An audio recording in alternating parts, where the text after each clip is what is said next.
The more you can cultivate that sense of wealth, that sense of abundance in you, the more you can feel that sense of joy, the more easy it's going to be for you to do financially. Because you're not going to be in this scarce, fearful mode. Now, that's not enough by itself. You can have this great sense of abundance and do the wrong mechanics and be a disaster. True or false? But if I had to have an area to get you started with, you want to have the emotion and psychological strength, because that's going to carry you through when the mechanics are boring or frustrating, or when things aren't working out. Your emotion, your psychology is what will carry you. It'll get you to keep doing it. Everyone knows, if you've done any studies, Dr. Seligman is very famous for doing studies on optimism. And in those studies, you know what he found out? People that are pessimists are much more realistic. They're much more accurate. If you give them a test and you ask them to look at something and give you a size measurement of it, or to evaluate their own success or failure at a task, and every study Seligman's done, he did it in the University, I think Pennsylvania, if I remember correctly, originally, what he found was that optimists always see themselves as doing better than they really did. They basically BS themselves. What happens to pessimists, they're 10 times more accurate. But here's what he found out. What he found out is because the people who are accurate never push themselves because they know it's never going to work anyway. Whereas the optimist sees it better than it is, so they keep doing it. Because they have the illusion they did well, I'll do even better next time. And because of that optimism, they did it more often, and so optimists succeed at a 4 to 5-fold, depending upon the task, result ultimately beyond anything that a pessimist will do, and they're not as accurate. All that's a big way of saying is, if you can develop a psychology of resilience in yourself, you don't have to be optimistic or fake, you can be real. The realness is, whatever shows up, you are larger than anything that can happen to you. You are larger than any financial challenge you could ever face. Initially, we'll say, well, look at their houses, look at their homes, and they don't really have electricity, they don't have this, but they don't feel poor. It's your identity. The way you define the wealth determines whether you're wealthy or not. So are there enough things for you, knowing that 2/3 of the planet lives on $2 a day, that you could get yourself to really feel grateful, yes or no? Yes. How much of your life do you get benefits from today that you never had to create? Think about it. Like I said, the roads you ride on, the library, the books you didn't have to write, right? The internet that you can access in seconds and get answers to just about anything. The people in your life that you didn't have to raise, but are there for you. Think about all the different aspects of your life. If you want to be wealthy, all you have to do is associate. So before we do the financial part, because financial independence is different than wealth. Wealth is that state of mind. Financial independence is being in that position where you don't ever have to work again. That if you work, you do it because you really want to. Now, I'll give you a clue. If you get financially independent and you don't work, you'll be miserable. I can't tell you how many friends I have that sold their company, made $50 million. One man made almost $1 billion and was really excited for a while. But after a while, it was like bored. His vehicle of his business gave him a sense of contribution, and he was always growing, figuring out how to solve problems, and he had all the people he was connected to in the business, all the employees and friends and associates. So I want to tell you, I'm not just saying this as some little positive thinking technique. I'm telling you, this is the secret, the real secret, to shift it inside of you and to add the real value. Most people are trying to pursue something in the future that they already have. I want you to think of what it is you think you want that will make you wealthy or financially free. By defining the game in a winnable way. A certain amount of money that we meet, and that covers what we're going to call financial security, which might be your housing, your cars, your food, and basic entertainment. How many would feel rich if you didn't have to work, if your investments alone, the income from your investments, the income, covered those 4 items, your housing for the rest of your life, your food, right, your travel, and some entertainment? How many think that would feel pretty good? Say aye. And by the way, that number is way smaller than what most of you think of when you think about being financially independent, which is everything covered without working. So why not get the first one down pat? And you're going to know exactly what that number is for you and what it's going to take for that number where you don't have to work to meet it. Then we can look at financial independence, where you don't have to work and everything is covered. Then we go to financial freedom. You don't have to work and everything you can think of is covered. anything you ever want to do for yourself or others, those you want to give. That's a different level, isn't it? And most people think of financial freedom, they come up with this gigantic number that if you even figured out everything you want, it's nowhere near as big as you think. And because it's so big, you never even start the journey. And you don't think it's going to happen. So you talk about it, you hope you'll get some big hit sometime with your business or something, but you never get going. How many follow this? Say I. If you are significant in other people's eyes, what will that do for you? Well, you know, it was in my eyes, somebody that I would look, somebody that, but when you know, you get, an example. But when you get there, you won't look to yourself anymore. When you get there, you'll just be at a different level, and then you'll be trying to figure some other level of what you need to get to so you would respect yourself. That's a good point. He always makes good points. You notice that? So what you're doing is, here's the game you're playing, and I want all of you to hear this. No amount of money will ever make you wealthy. Because as soon as you get there, you will raise the game. Now here's what's great about that. To continue growing in all areas of life. If you could grow emotionally, should you? Yes or no? Yes. If you could give more, should you? Yes or no? Yes. If you grow intellectually, should you? Yes. If you give more love, should you? Yes. If you could grow more financially, should you? Yes, because growth is life. But having to grow in order to feel significant enough means you will always be poor. It's a game that never ends. Let's talk about money now, not wealth.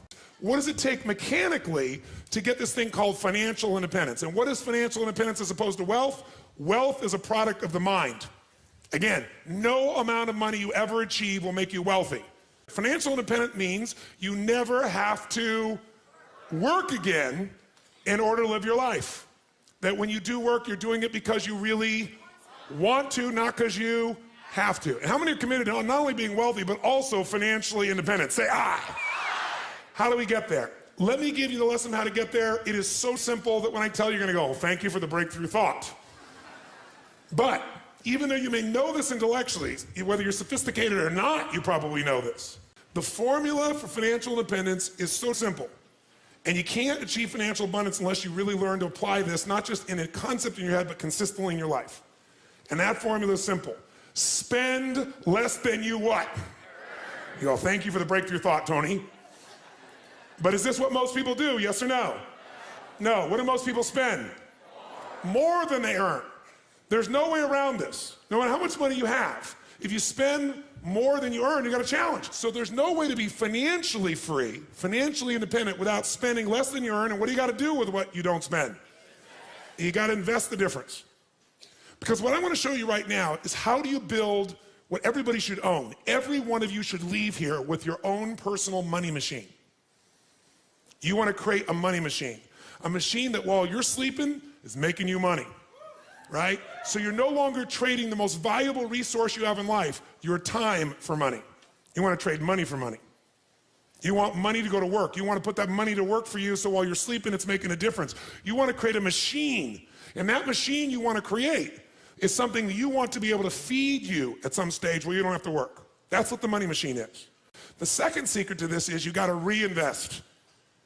How many of you have ever made a big hit in your investments and went, oh my God, that's so cool, and took the money and spent it on something? Raise your hand, say I. Come on, say I. I know you all, anybody who's invested has done this. If you got a big hit, you go, oh, this is it. Nothing wrong with that, but you got to make sure a significant amount of that, you reinvest your returns so you get compounded what? Compounded growth is the most basic principle in the world. We all know it intellectually. But are you emotionally associated enough that you're really utilizing it to its maximum capability? If you don't, you're not going to get financially free. You will never get financially independent by your earnings alone. Every one of you in this room is going to lose money. Every one of you. There's no way. The person I work with, one of the top financial traders in the history of the world, top 10 in the history of the world, is not even right half the time. How could you make billions of dollars if you're not even right half the time? Not even 51% of the time. I'm going to show you in a few moments. It's known as asset allocation. It's the way you invest. It's what you do. That's what's going to shift this. So first step, spend less than you earn, invest the difference. Second step, reinvest it so you get compounded growth until you reach the home run, your money machine, until you reach a critical mass of capital, of investment capital. When you get to that critical mass, and what determines the critical mass is how much you need for the lifestyle that you want. Once you get to that critical mass, what it provides for you is what you're investing for. Who knows No matter what investment you're doing, what are you really investing for? Whether you're investing in cars, stocks, bonds, real estate, financial instruments, what are you investing for? You're not investing for returns. That illusion will keep you from getting to the end game. If you're wealthy, here's what makes you wealthy. Income, not assets. Assets you can buy, and assets change in value all the time. You need income. This is the only reason to invest. You invest for one reason, so you have an income for life without working. And to do that, you got to build a critical mass of capital, that the interest on it alone will give you that income, and you can have the life you want without working. And the only way to do that is do those first two steps. Spend less than you earn, invest it, reinvest it till you hit that critical mass. Now, how to do that is actually a lot simpler than you think. We make things more complex than it really is. You got to think of this as your target. In order to achieve what you want, where you have a money machine, here's what you must do. You must pick out a minimum financial goal for yourself. Even to achieve your minimum financial goal, you got to pick out a specific amount of money that you're going to invest every month, every year, no matter what. A specific percentage of your income. If you don't do that, forget the rest of this course. It's a waste of your time. Because you'll go make a bunch of money, but you won't be practicing the fundamentals, and eventually you'll make a mistake and you'll lose it. Let me tell you another secret to life. If you do the right thing at the wrong time, you get pain. If you plant in the winter, I don't care how hard you work. I don't care if you work day and night and you work to the bone and you plant your seeds in the middle of the winter. What's going to happen when fall comes? Are you going to be rewarded, yes or no? No. So if you don't understand that the seasons are changing, you're in trouble. What is asset allocation? It means out of the money you have to invest, we're going to create 3 buckets. Really simple way of thinking of this from now on. The first bucket is the security bucket. When you think about investing, think of 2 types of investments. There are fixed income investments, and most of you are clear what this means. What does it mean when it's a fixed income investment? Who knows? What does that mean? You got a guaranteed rate of return, assuming they deliver. And anyone cannot deliver, including the US government. They haven't not delivered, but they could. Is there risk in any investment, yes or no? So just ratios of risk. And as we know, no risk, no reward. So if you don't invest, you're going to lose if you invest at times. But if you don't invest, you've already lost and you can never win, never have a money machine, never be financially free. The second type of investment that you can make, and it helps you understand what you're going to do, is something that's going to be growth driven. And growth investments are investments where you probably have a much greater potential for growth, which means you get a greater return if you're successful. But if you're not successful, do you have a guaranteed rate of return, yes or no? No, so in a growth investment, you have the potential of greater return, but also greater loss. The security bucket is where you want to put investments that are secure by their nature. Because they're secure, is this going to give you a huge compounded return per year, yes or no? But can it give you a huge compounded return even if the number is small if you do it long enough, yes or no? So what we want to do is your first investments have to be in your security bucket, and everybody wants to do the opposite. Okay. The question then becomes what percentage you put in your security bucket, what goes in there? Well, here's some things that go in there. If you don't have at least 2 to 6 months worth of cash that covers your overhead, you're in deep trouble. The first step to getting financially secure, not financially independent, is to make sure you got enough cash that if something happens, you can go for 6 months. You got the freedom. What else might you put in there? Types of investments. An IRA goes in here, right? Pretty secure. Insurance. The insurance is protecting you. That's part of security. What else could go in there? Your home. Don't think of your home as an investment.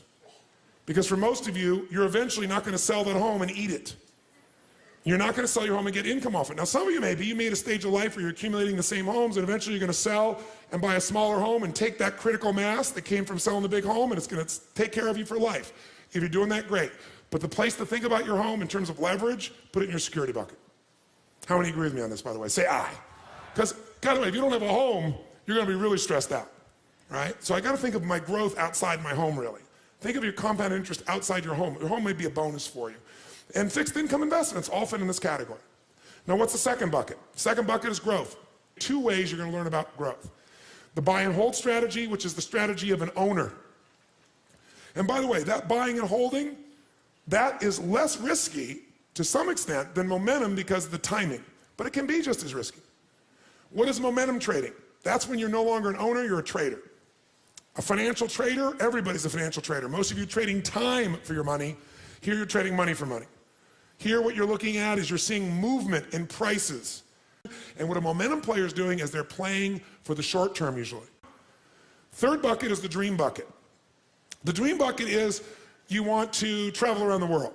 The dream bucket is you, depending upon the size of how you think or what you're doing or your economics, you want to own a condominium in Aspen. It might be the boat, it might be a trip, it might be owning a basketball team, owning an island. Depends on the size of what it is you want to do. And by the way, bigger isn't better.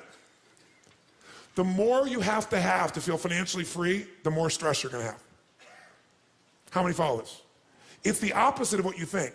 The more you have, the more you got to manage, the more time, the more energy, the more risk, the more capital. That doesn't mean you shouldn't do it. Some of you are very, very driven to create and risk. That's a personality type. We know that it's crazy. I happen to be one of those types to some extent. But even a crazy person's got to make sure their security's there or their craziness at one point will bite them. How many follow? If you can get financially free for less, do it. Be wealthy now and get financially free quicker. And then lock in, you won. And then keep that stuff in your security bucket. And if you want to play a bigger game now, you've already won, and everything you're playing now, that's where the house is money. You can go for something bigger, and if it doesn't work out, you're still handled. Your security, what you're here for, is totally free. How many follow what I'm talking about here? Say I.